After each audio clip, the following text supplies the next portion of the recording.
은혜스럽습니다. 은혜 받았고 하나님의 사랑이 가득한 우리 다운수 그리고 우리 청년부 되기를 소원합니다.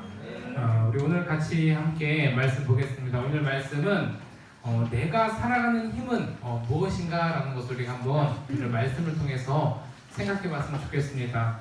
내가 오늘 하루를 살아갈 수 있는 힘이 무엇인가, 도대체 왜 사느냐, 무엇 때문에 사느냐, 이런 질문들은 우리 꼭 그리스도인들 뿐만이 아니라 세상에서도 많이 하는 질문이에요. 한 번은 전도를 하는데 어떤 나이 지긋이 먹으신 분이 오셔서 도대체 인생은 어디로 왔다가 어디로 가는지 좀 알려주세요 라고 얘기했대. 복음을 전하니까 그거 말고 그냥 인생에 관해서 내가 어떤 힘으로 살아가야 되는지 그거 좀 알려달라라고 이렇게 이야기를 했던 게 참 기억이 났습니다. 그래서 이런 근본적인 질문들이 우리가 좀 식상하다고 생각할 수도 있어요. 그런데 우리가 항상 깊게 생각해 봐야 될 문제예요. 지금 내가 무엇 때문에 살아가고 있는가, 아니면 어떤 힘으로 살아가고 있는가.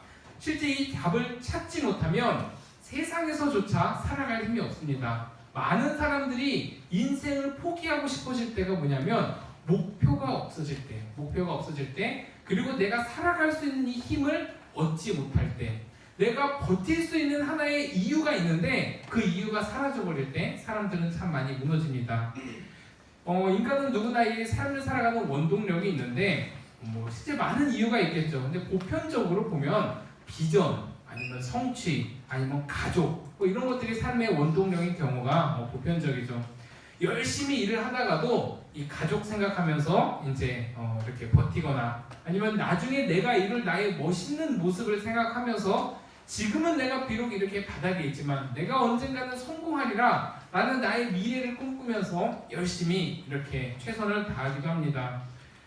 저 역시 꿈이 있었습니다. 저는 원래 25까지 선교사 꿈이 아니었어요. 목회자가 꿈이 아니었고, 어떤 꿈이 있었냐면 반드시 제가 이제 회사를 이제 담당을 하고 있었는데, 비록 이제 사원이었음에도 불구하고 이 회사를 넘어서 정말 글로벌한 기업의 CEO가 되겠다라는 꿈을 가지고 어린 나이에도 불구하고 이제 출장도 많이 갔었고 실제로 많이 봤었고 막 사업 아이템도 구상을 하고 막 그렇게 살아가면서 이렇게 꿈을 꿨던 적이 있습니다.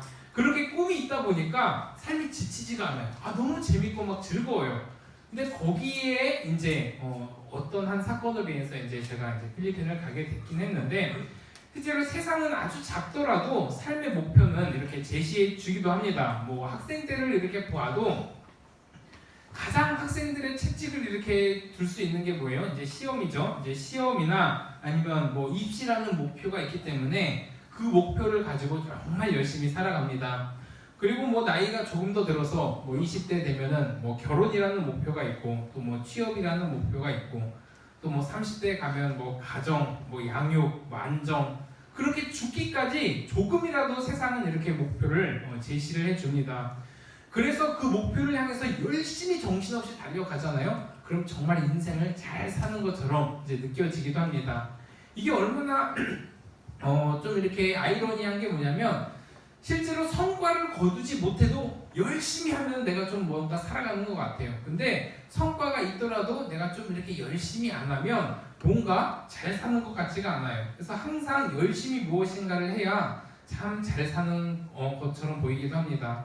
그렇게 인생을 살아가는 힘을 세상에선 얻어요. 이 먹고 사는 문제가 해결돼도 살아가는 힘은 또 다른 곳에서도 찾기도 합니다. 혹 조금 먹고 사는 문제가 해결돼서 약간 고상하면 이렇게 지적인 쾌락을 위해서 살아가요. 미술, 음악, 철학 이런 등으로 이제 살아가고, 조금 먹고 사는 문제가 해결돼서 고상하지 않으면 이제 육체적인 쾌락을 목표로 살아가기도 합니다. 여가, 여행, 좀 중독으로까지 가기도 하는데, 이런 세상에서 살아가는 많은 어떻게 살아가는 그 힘을 얻는가라는 그 질문에 오늘 본문은 그렇다면 그리스도인들은 어떤 힘으로 살아가야 하는지에 대한 정답을 제시해주고 있습니다. 세상은 저렇게 철저하게 세상을 근거로 살아가요. 그렇게 열심히 세상의 목표를 두고 살아가면서 내가 진짜 열심히 사는구나, 잘 사는구나 라고 생각하면서 살아갑니다. 그렇게 세상은 살아가는데, 과연 그리스도인들은 무엇을 근거로, 무엇을 힘으로 살아가야 하는가? 그 대답을 오늘 스데반을 통해서 한번 우리 살펴보도록 하겠습니다. 우리 8절 한번 읽어보겠습니다. 우리 8절 시작. 스데반이 은혜와 권능이 충만하여 표적을 인간에 행하니. 우리가 말씀을 묵상을 하고 말씀을 읽을 때 그냥 대충 읽어서는 안 돼요. 항상 이 말씀이 무엇을 의미하는지 한 절 한 절, 아니 한 단어 한 단어를 묵상해가면서 사색해가면서 또 이렇게 생각하면서 읽어야 될 필요성이 있습니다. 그렇게 보다 보면은 이 말씀을 보다 보니까 이 단순히 스데반이 어떤 사람인지 그가 얼마나 대단한 믿음을 가지고 있는지를 드러내는 수준의 말씀이 아니라는 것을 깨닫게 될 수가 있습니다. 실제 스데반처럼 성경에 진짜 흠이 없이 영적으로 대단한 인물로 표현된 사람이 얼마 없습니다. 스데반은 성령 충만한 사람이었어요. 그리고 두 번째, 또 믿음과 지혜가 충만한 사람, 은혜와 권능이 충만한 사람이라는 그런 평가를 받았어요. 영적으로 좋은 평가를 받을 수 있는 것들은 다 받았던 그런 사람입니다. 그런데 오늘 본문도 그래요. 이 스데반이 은혜와 권능이 충만하여서 큰 기적을 행했다. 이 수준이 아니라 그의 신앙의 칭찬을 넘어서 그리스도인들이 살아갈 수 있는 힘을 어디서 공급받는가를 설명해 주기 위한 하나의 이제 말씀을 보게 됩니다. 이 하나의 말씀만 봐서는 우리가 이해가 안 돼요. 전체적인 맥락을 통해서 봤을 때 도대체 스데반은 어떤 힘으로 살아갔고 그렇다면 우리 역시 어떤 힘으로 살아가야 되는지를 보여주고 있습니다. 그 근거가 방금 읽은 8절에 나왔듯 바로 은혜와 권능, 바로 이 두 가지입니다. 그리스도인들은 반드시 은혜로 살아가야 돼요. 그리고 그 권능으로 힘을 얻어서 살아가야 된다는 것이죠. 세상은 나의 목표, 나의 가족, 또 나의 어떤 성취를 위해서 그것을 근거로 살아간다고 하면 이 그리스도인들은 반드시 은혜와 권능, 이 두 가지를 기준으로 삼아서 이렇게 살아가야 된다는 것입니다. 실제 은혜와 권능이 충만해서 큰 기적과 표적을 일으켰어요. 사람마다 이 살아가는 힘의 근거가 다를 수 있는데 아까 말했던 경제적인 능력을 위해서 아니면 사회적 지위 이런 게 근거일 수 있지만 오늘 이 스데반의 삶은 다른 어떤 것이 증거가 되지 않고 오직 이 세상과 다르다는 것을 보여주고 있는 것이죠. 우리는 큰 기적과 큰 권능을 그런 것들을 꿈꾸면서 살아가기도 해요. 야, 정말 나도 능력이 있고 싶다. 하지만 그 능력의 근원을 생각하진 않아요. 근데 오늘 본문은 그 근원을 반드시 설명을 해주고 있습니다. 이 오늘 스데반이 살아가는 삶의 근거가 세상과 다르다는 것을 보여주고 있는데 실제 이 스데반이 살아가는 힘은 자기한테 있지 않았어요. 오직 위로부터 어떤 외부적인 조건이 아니라 위로부터 공급되는 영적인 것의 근거됨을 이제 보여주고 있습니다. 그래서 오늘 말씀의 이제 제목처럼 지금 내가 살아갈 수 있는 힘은 과연 어디에 있는가? 이 질문의 답을 스데반이 전해주고 있는 거예요. 오직 하나님의 은혜와 권능으로 살아간다. 그렇다면 우리가 은혜와 권능에 관해서 한번 생각해 봐야 되죠. 먼저 스데반은 은혜로운 사람이었어요. 자, 은혜로 살아가는 사람이었습니다. 실제 은혜를 아는 사람만 주의 일을 할 수 있다고 합니다. 우리가 여기 다들 이제 잘 섬기고 또 이제 교회에서도 열심히 섬기고 또 청년부에서도 많이 섬기고 또 하나님을 섬긴다라는 그런 우리가 이제 그 명제를 가지고 신앙생활을 합니다. 하지만 은혜를 아는 사람만 진정으로 하나님을 섬길 수 있어요. 그게 뭐냐면 이 은혜를 깨닫지 못하면 절대로 영적인 삶을 살아갈 수가 없다는 거예요. 우리는 반드시 영적인 삶을 살아가야 되는데 은혜를 깨닫지 못하면 절대로 영적인 삶을 살아갈 수가 없다는 것이죠. 은혜라는 말은 성경에 얼마나 많이 나오는지 몰라요. 자, 은혜는 하나님께서 자격 없는 자에게 주어진 무조건적인 사랑이고 선물이에요. 근데 이 은혜를 깨닫지 못하면 실제 우리의 신앙생활이 굉장히 형식적이 될 수가 있어요. 내가 정말 그 은혜에 감격하여 그 은혜에 감사해서 그 감사가 우러나와서 영혼들을 섬겨야 되는데 그냥 일을 하듯이 우리가 하나님을 섬길 수 있다는 거예요. 우리는 영혼을 상대하고 그 하나님의 말씀으로 살아가야 되는데 이 은혜가 없으면 그렇게 우리가 오해를 할 수 있다는 것이죠. 이 찬양이 참 너무 좋더라고요. 은혜 아니면 살아갈 수가 없네. 은혜 아니면 살아갈 창피하네요. 이렇게 갑자기 노래만 하려고 하니까 여기서 크크거리면 어떡해요. 자, 감사합니다. 제가 뭐 노래를 못하니까. 근데 은혜 아니면 살아갈 수가 없다라는 이 찬양의 고백의 가사처럼 우리가 실제로 이 하나님의 은혜가 없이 단 1분 1초도 살아갈 수 없다라는 이 자각과 이 인식이 실제 우리 삶 속에 너무 부족하고 없어요. 왜냐? 나는 내 힘으로 지금 잘 살아가고 있는데 무슨 은혜가 필요하냐? 말은 그렇게 하지 않아도 우리가 행동으로 그렇게 보여지고 있어요. 항상 저는 기도를 할 때 오늘 하루도 새로운 은혜를 달라고 항상 기도를 해요. 새벽에도 피곤한 가운데서도 오늘 살아갈 수 있는 은혜를 반드시 허락해 달라고 기도를 하는데 그렇지 않으면 살아갈 수 없는 존재임을 또 내가 고백하는 거예요. 우리 청년들 과연 지금 살아가는 힘이 어디 있는가 한번 생각해 봤으면 좋겠어요. 나의 꿈을 위해서 지금 살아가는 청년들 분명 있을 수 있어요. 나의 가족을 위해서 아니면 나의 다른 어떤 목적을 위해서 살아갈 수 있는데 우리가 살아갈 수 있는 유일한 힘은 하나님으로부터 공급받는 은혜다라는 그런 고백이 나왔으면 좋겠어요. 은혜가 아니면 1분 1초도 내가 여기 서 있을 수 없습니다. 하지만 하나님의 은혜가 있기에 지금 내가 여기 서 있습니다. 이 고백으로 우리가 하루하루를 살아가다 보면 날마다 새롭게 부어주시는 은혜를 우리가 성령으로 깨달을 수 있어요. 우리가 저번 주인 것 같아요. 이 성령의 능력 중에 하나가 성령의 능력으로 우리에게 나타나는 것 중에 하나가 무엇이냐고 나눠봤을 때 은혜를 깨닫게 해준다 그랬어요. 은혜가 무엇인지 우리에게 가르쳐 주세요. 내가 어떤 은혜를 받았는지를 성령님이 가르쳐 주세요. 근데 우리가 성령 충만하지 않으면 지금 내가 어떤 은혜를 받고 살아가고 있는지 망각할 수밖에 없는 너무 연약한 존재이기 때문이에요. 그런데 오늘 이 스데반은 어떻게 이렇게 큰 기사와 표적을 행했냐? 스데반이 은혜와 권능이 충만해요. 은혜가 충만했다라고 해요. 이것보다 더 큰 칭찬과 영적인 풍요함은 없어요. 과연 내가 진짜 이 은혜라는 말이 너무 추상적으로 나한테 생각이 되는지 아니면 진짜 내가 하나님의 은혜가 없이는 내가 숨도 쉴 수 없다라는 것을 깨달으면서 내가 정말 이렇게 만나게 해주신 우리의 인연들, 나의 부모님들을 만나게 해주신 그 하나님 아버지의 은혜, 또 내가 이렇게 건강하게 숨을 쉬면서 살아갈 수 있는 것들이 정말 하나님의 은혜인지를 깨달으면서 살아갈 때 그 은혜로 인하여 내가 힘을 얻고 살아갈 수 있다는 것이죠. 오늘 우리가 드디어 이제 전도를 나갑니다. 왜 전도를 하는가? 그 힘의 근원이 바로 이 은혜이기를 소원합니다. 만약에 우리가 은혜를 받았으면은 그 은혜를 깨달았으면 너무 감사해서 그 은혜를 모르는 사람한테 너무 전해주고 싶어하는 게 어떻게 당연한 순리예요. 우리가 생각을 해봤을 때 주위의 사람들이 요새는 좀 안 좋은 뉴스들이 참 많이 나와요. 조금 이렇게 도와주려고 했다가 오히려 해를 당하는 경우가 참 많다라고 해서 참 속상한데 그래서 많은 사람들의 반응이 아무리 사람이 죽어가고 위험해도 그냥 이렇게 모른 채 지나가야 되겠다라고 막 그렇게 결심하는 사람들이 있더라고요. 근데 우리가 한번 하나님의 입장으로 한번 생각해봐요. 많은 사람들이 절벽으로 가서 막 떨어져서 죽고 있어요.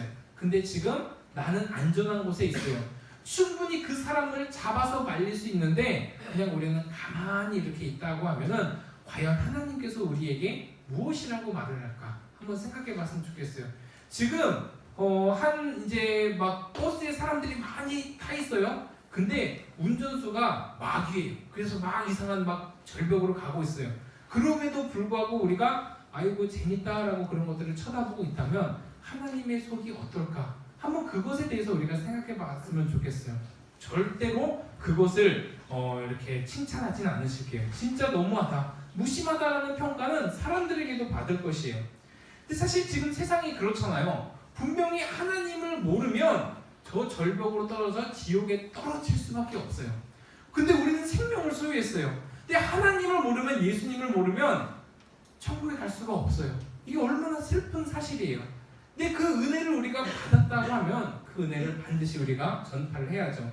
예수 그리스도를 모르고 지옥의 절벽으로 떨어져 가고 있는데 우리가 그 영혼들을 살리기 위해서 우리가 지금 그 은혜로 전도를 하게 됩니다. 그래서 우리가 그런 마음을 가지고 좀 이렇게 세상으로 좀 나아갔으면 좋겠어요. 우리가 가서 우리 힘으로 싸우는 게 절대 아니에요. 늘 말하지만 예수 그리스도의 십자가의 사건으로 이미 예수 그리스도는 승리하셨어요. 승리하셨기 때문에 우리는 그 사람에게 예수님이 승리하신 것을 선포하면서 와야지 설득하면서 오는 것이라고 생각하면 절대로 안 됩니다. 우리 신앙도 마찬가지죠. 자꾸 설득하려고 하면 안 돼요. 우리가 선포를 해야 돼요.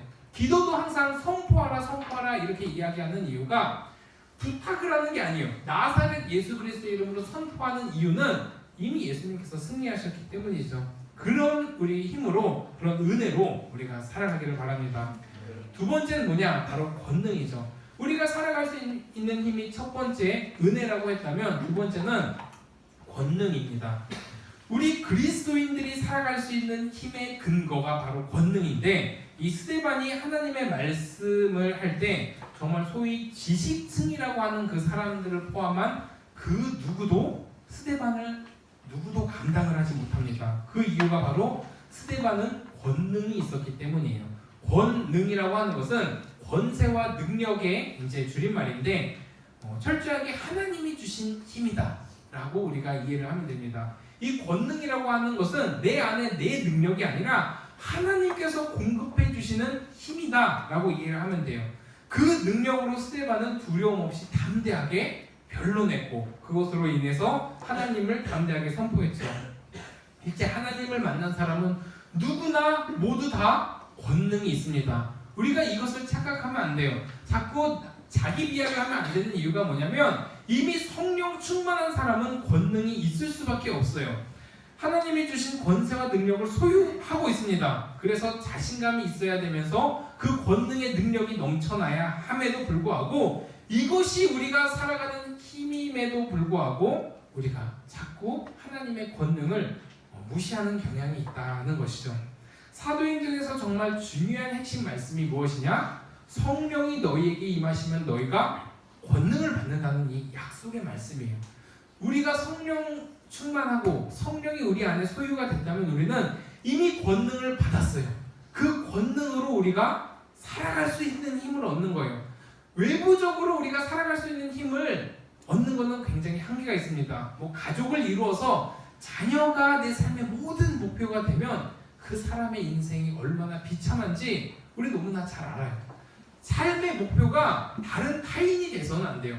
내가 이루지 못하는, 우리 아직 결혼을 안 해서 모르겠지만 내가 이루지 못하는 꿈을 나의 자녀를 통해서 투영하려고 했을 때 그 자녀가 얼마나 불행한 인생을 사는지 우리는 매스컴을 통해서도 우리 주위를 통해서도 참 많이 알잖아요. 근데 우리가 삶의 목표가 가족이나 타인이 되어서는 안 되는 이유가 바로 여기 있어요. 그리스도인들은 오직 은혜와 하나님이 주신 힘으로만 살아가야 된다는 것이죠. 성령이 임하면 우리는 반드시 권능을 받고 근심, 걱정, 두려움이 사라지고 기쁨과 평안을 소유할 수밖에 없어요. 우리 그런 의미에서 우리 10절을 한번 같이 읽어보겠습니다. 우리 10절 시작. 능히 당하지 못하여. 자, 스데반이 지혜와 성령으로 말함을 그들은 소위 종교 지도자들이에요. 이렇게 지식층, 굉장히 똑똑한 사람들인데 전혀 당해내지를 못합니다. 그 이유가 뭐냐면 지혜와 성령으로 말했기 때문이에요. 이 성령은 바로 능력이에요. 성령이 너에게 임하시면 너희가 권능을 받았다. 이 능력인데 성령이 임하면 우리에게 권능이 있습니다. 그래서 우리는 그 하나님의 힘으로 살아갈 수 있는 힘을 얻는 거예요. 나의 힘으로 살아가는 게 아니라 이제는 성령이 임했으면 하나님의 힘으로 살아갈 수 있는 힘을 얻었다. 이게 얼마나 우리에게 큰 축복과 은혜인지 몰라요. 이전에는 나의 힘으로 살았다고 하면 이제 우리는 성령의 힘으로 살아갈 수 있다. 하나님의 힘으로 살아갈 수 있다. 이것도 우리가 좀 느끼고 진짜 나의 삶으로 좀 가져왔으면 좋겠어요. 이제는 나의 힘으로 살아가는 것을 좀 놨으면 좋겠어요. 나의 힘을 좀 빼고 나를 대신 살아주시는 그 하나님을 마음껏 경험하며 살아가길 바랍니다. 이 은혜와 권능의 두 가지 공통점이 뭘까요? 바로 이 능력은 나에게서 나오는 것이 아니라 철저하게 하나님으로부터 나왔다는 거예요. 우리가 받은 은혜와 권능은 하나님으로부터 왔기 때문에 결코 부족함이 없습니다. 하나님이 우리에게 부족한 분이 아니라 완전한 분이시기 때문에 하나님이 주신 은혜는 전혀 부족함이 없어요. 충분해요. 그리고 하나님이 주신 권능 역시 충분합니다. 그 힘으로만 살아가면 우리는 충분함에도 불구하고 그 힘이 아니라 다른 것을 의지하면서 살아갈 때 그때 우리에게 문제가 생긴다는 것이죠. 자꾸 하나님이 완전하신 분임에도 불구하고 완전한 하나님을 인정하지 못할 때 그때 자꾸 내 힘이 나오는 거예요. 내 능력으로 살아가려고 하는 힘이 나오는 거예요. 신앙생활은 철저하게 나를 내려놓고 내 안에 성령을 계속 채우는 그런 훈련을 하는 거예요. 스데반은 실제 어떤 개인 신상이 성경에 전혀 나오지 않아요. 이게 또 우리에게 주는 핵심적인 교훈입니다. 그가 어떤 공부를 했는지 어떤 학문적인 소양이 있는지 전혀 드러내질 않아요. 그저 하나님의 은혜가 충만했다, 하나님의 권능이 충만했다, 이 표현만 할 뿐입니다. 오직 영적인 기록만 있어요. 오직 성령의 능력으로만 말함으로써 그 누구도 당해내지 못했다라는 것을 증거하고 있습니다. 즉 주인공이 성령님이에요. 힘의 원천지도 성령님입니다. 따라서 우리는 늘 성령님을 우리가 성령의 충만함을 위해서 살아가야 돼요. 그런데 이 스데반의 권능을 당해내지 못하자 이 세상 사람들의 반응이 어떻죠? 거짓 죄목을 만들어버립니다. 우리 12절도 한번 읽어보겠습니다. 12절 시작.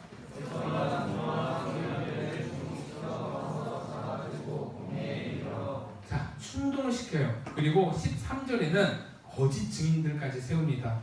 그리고 14절에는 거짓 제목까지 만들어요. 그 제목이 14절에 이 예수가 성전을 하고 사흘 만에 짓는다고 했다. 즉 성전 모독죄로 걸고 넘어집니다. 그리고 또 어떤 율법 모독죄를 또 걸고 넘어져요. 왜냐하면 우리에게 주어진 이 모세의 율법이 있는데 자꾸 모세의 율법이 아니고 자기가 이 모세의 율법을 고치겠다라고 그렇게 얘기한다. 즉 가장 피할 수 없는 성전 모독죄, 율법 모독죄로 걸고 넘어집니다. 이걸로 결국에 스데반은 돌에 맞는 그런 안타까운 일들이 일어났는데 실제로 이것은 말이 안 되는 얘기죠. 성전을 예수님께서 자기 자신을 가르치신 말이에요.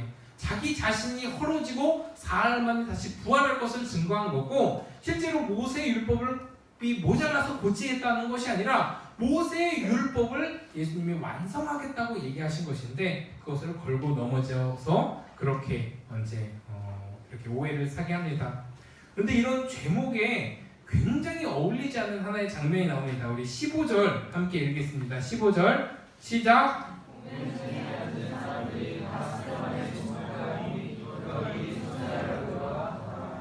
아멘. 자, 스데반의 얼굴이 천사와 같이 빛이 나요. 그리고 천사와 같이 빛이 나는 모습을 사도들이 본 게 아니에요. 그 공회에 있는 사람들이 스데반을 봤어요. 스데반의 얼굴이 해같이 빛난대요. 근데 이 스데반의 얼굴이 해와 같이 빛날 수 있는 상황일까요? 지금 억울한 상황이죠. 지금 두려움에 떨어야 되는 상황이에요. 성전 모독죄와 율법 모독죄에 걸렸으면 당장에 죽는 상황인데 억울하다고 소리쳐야 정상인데 거짓 모함을 당했으면 이 거짓 증인들이 나왔으면 아니라고 말하고선 이렇게 해야 되는데 얼굴이 천사와 같이 빛났다라고 이야기를 합니다.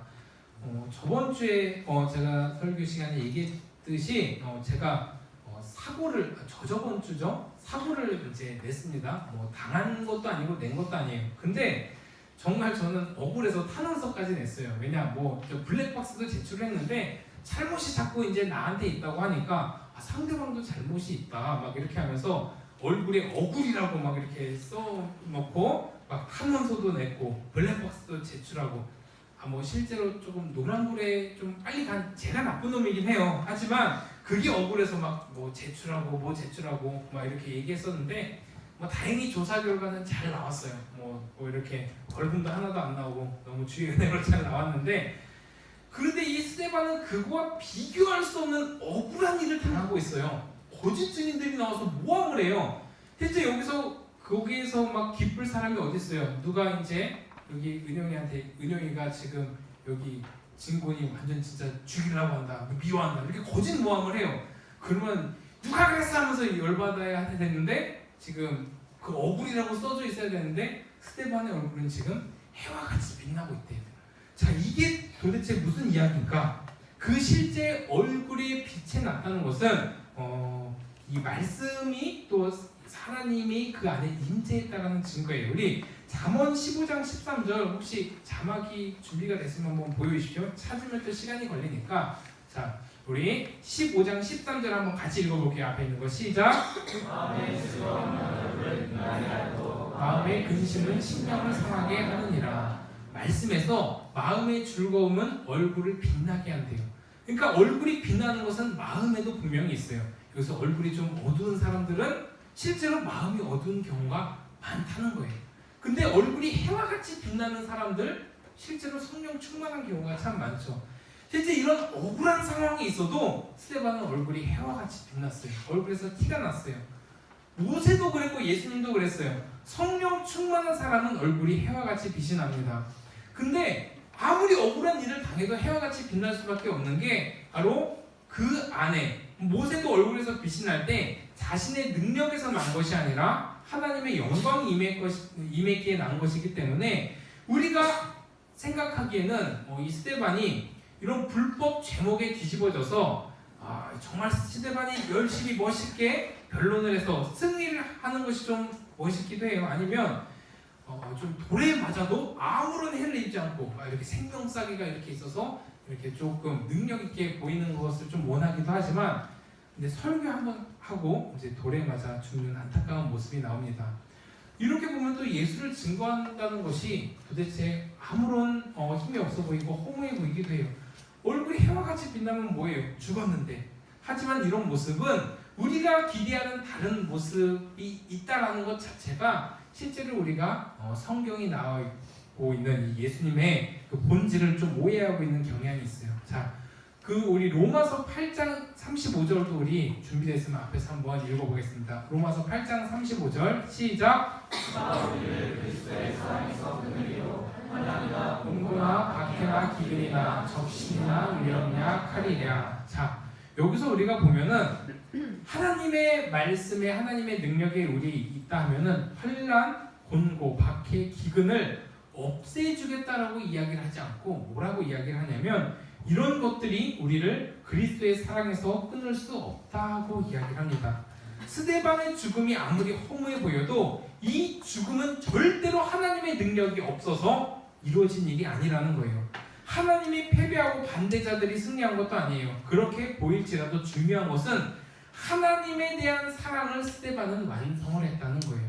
이 세상에 보여지는 게 우리가 비록 예수님을 전하러 밖으로 나갔을 때 비록 우리가 조금 욕을 먹고 우리가 정말 너무 잘못한 사람처럼 보일지라도 그런 모습을 통해서 하나님의 사랑이 완성되어 가는 모습을 스데반을 통해서 우리가 반드시 봐야 된다는 거예요. 스데반의 죽음이 어떤 죽음이었는지를 우리가 한번 생각해보고 말씀을 마칠게요. 자, 돌에 맞아 죽기 전 하나님 보좌 우편에 예수님이 서 계신 모습을 스데반은 봅니다. 오늘 읽진 않았지만 이 상황은 스데반이 예수님을 본 거기도 하지만 예수님 역시 스데반의 모든 상황을 지켜보고 계셨다는 거예요.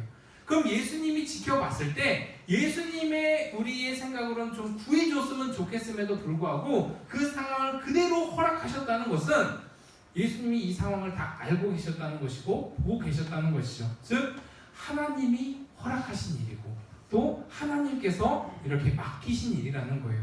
그렇기 때문에 사랑하는 그의 자녀인 스데반에게 그 어려운 일을 맡기시고 보통 성경의 보좌 우편에 하나님이 앉아 계시는데 특별하게 여기선 서 계시는 모습이 보여요. 사도들이 고난을 받으면서도 기뻐할 수 있었던 이유 우리가 나눴듯이 그 고난들을 통해서 하나님의 구원이 완성됐기 때문이라고 봤어요. 그래서 사도들은 알았어요. 하나님의 구원 계획을 위해서 하나님께서 나에게 이것을 허락하여 주셨구나. 그것을 알았기에 얼굴이 해와 같이 빛날 수가 있는 거예요. 우리가 하나님의 사역을 할 때 얼굴이 해와 같이 빛나야 하는 이유가 여기 있어요. 하나님께서 나의 이 사명을 위해서 많은 사람들이 교사로 섬기고 청년부의 임원으로 섬기고 다른 어떤 것으로 섬길 때 우리 얼굴이 해와 같이 빛날 수밖에 없는 이유 하나님께서 이것을 나에게 허락해 주셨기 때문이에요. 그것을 안다고 하면 우리는 기쁨으로 감당을 할 수 있습니다. 전도도 마찬가지예요. 하나님께서 우리에게 허락하신 사명이에요. 다 죽을 상하면서 섬기는 거 하나님은 절대로 원하지 않습니다. 물론 억지로 지고 가는 십자가 가운데서도 하나님은 은혜가 있지만 죽음 가운데서도 얼굴이 해와 같이 빛났던 이 스데반을 통해서 보여주는 것, 이 스데반이 어떤 힘으로 살아갔는지 그 은혜와 권능을 통해서 우리가 살아갔다라는 것을 배웠듯이 이 하나님의 이 고난과 하나님의 경륜과 그 하나님의 계획을 그 스데반에게 맡겨주었듯이 우리에게도 하나님의 계획과 경륜이 맡겨져 있다는 것을 반드시 깨닫기를 바랍니다. 스데반의 역할은 그저 유대인들 앞에 설교하고 죽은 게 다예요. 너무 허무해 보일 수도 있어요. 하지만 그것이 하나님이 스데반에게 허락한 사명이었어요. 우리가 겨울 순회 때 우리 이제 토마스 선교사님을 봤잖아요. 토마스 선교사님은 첫 순교자이신데 설교도 못하시고 돌아가셨어요. 하지만 이 터툴리안의 말처럼 순교자의 피는 교회의 초석이 된다는 말처럼 하나님이 그에게는 그 사명을 허락해 주신 거예요. 그렇기 때문에 우리가 기쁨으로 감당을 할 수가 있는 거예요. 이제 우리가 바닥을 닦으면서도 설거지를 하면서도 이 줄을 맞추면서도 하나님께서 이 경륜을 나에게 허락하셨다는 것을 기억한다면 거기에 대한 높고 낮음은 없어요. 내가 사람들한테 더 드러내고 싶은 일을 하고 싶을지라도 그건 사람이에요. 하나님이 나에게 맡겨주신 경륜이나 계획들 우리는 무엇인지 우리가 너무나 잘 알아요. 그렇기 때문에 나에게 맡겨진 이 사명을 통해서 또한 구원이 완성이 돼 가는구나, 이것을 깨닫는다고 하면 우리가 여기에 대해서 계산할 필요가 없죠. 자꾸 하나님을 위해서 섬기는 것이 아까웠다는 생각이 들 수가 없는 거예요. 근데 자꾸 하나님을 위해서 예배드리는 이 시간에 좀 다른 것도 하고 싶고, 꼭 예배드리는 이 시간에 재밌는 축구를 하더라고요. 꼭 제가 안타까워서 하는 소리는 아니에요. 죄송합니다. 근데 항상 그래요. 내가 꼭 이 토요일날 얼마나 이 젊은 청춘들 나가 튀어서 뛰쳐나가 놀고 싶겠어요. 그렇지만 하나님께서 우리에게 이 예배의 자리를 허락해 주셨다는 것은 이것을 우리에게 맡겨주셨다는 거예요. 스데반처럼 하나님이 맡겨주신 이것을 하나님이 우리를 지켜보고 계세요.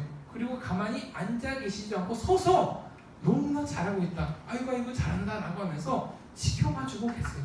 이 예배의 자리를 하나님이 지금 지켜보고 계세요. 내가 지금 혼자 예배 드리는 것 같지만 하나님이 허락하신 이 일은 하나님이 지켜봐세요. 아무도 안 볼지라도 그냥 빗자루질 한번 하는 것 하나님이 서서 지켜봐 보고 계십니다. 그 사명을 우리가 기억하면서 살아가기를 소원합니다. 말씀을 마무리합니다. 오늘 있을 전도, 오늘 우리가 드렸던 예배 모두 이런 의미가 되길 바랍니다. 위로부터 오는 은혜와 권능이 우리가 살아갈 유일한 힘입니다. 나의 비전도 아니에요. 나의 가족도 아니에요. 나의 어떤 욕망도 아니에요. 오직 하나님의 은혜 아니면 살아갈 수 없는 이 스데반과 그리고 스데반이 받았던 그 권능과 은혜가 우리에게도 동일하게 임하게 해달라고 우리가 기도했으면 좋겠습니다. 그러면서 하나님이 각자에게 맡겨주신 사명을 생각하면서 묵묵히 순종하며 위로부터 받은 은혜와 권능으로 저 천국 상급 바라보며 나아가는 우리 청년들 되기를 간절히 소원합니다.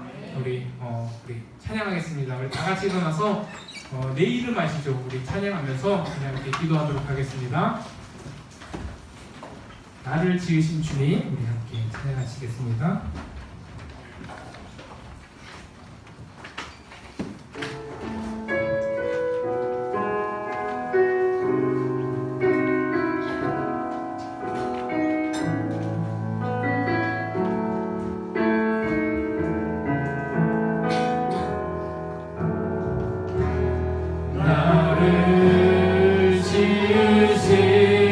주님, 내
이제 하나님 오직 위로부터